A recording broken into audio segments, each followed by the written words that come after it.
The students had too many questions coming to Saudi Arabia, and slowly they started getting answers for most of them.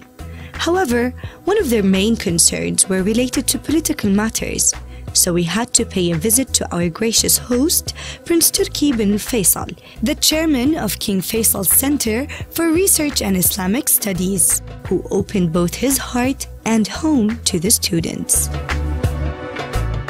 GatewayKSA is actually the project of a young lady from Australia who's of Dutch origin. Her name is Kwispel, and she had some friends who visited the kingdom as students from Harvard University a few years back.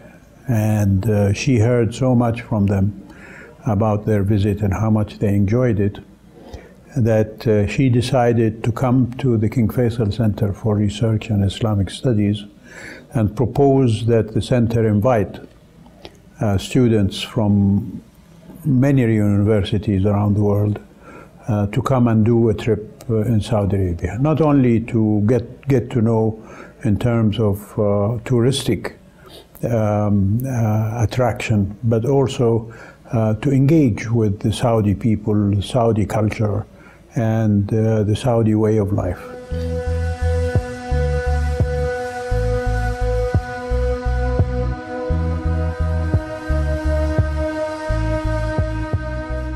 King Faisal Center for Research and Islamic Studies is an institution that is not only a think tank, but it is also a vehicle for engaging with people.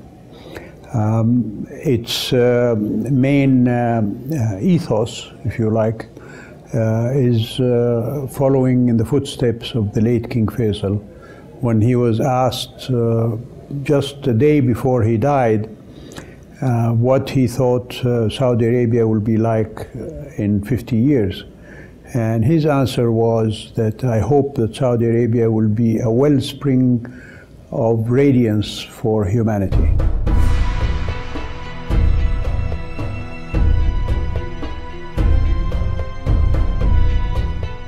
Prince Turki al-Faisal was so open in tackling and discussing two controversial files that face Saudi Arabia in the Western world: Yemen and Iran.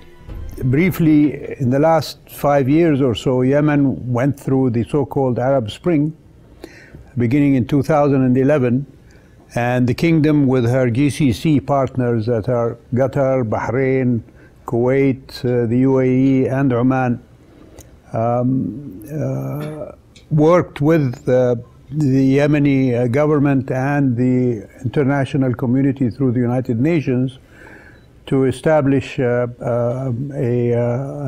end the civil war that started in 2011 and begin a reform and resettlement program for Yemen. And it's not just on issues of rebuilding infrastructure, but equally importantly is to meet the human needs.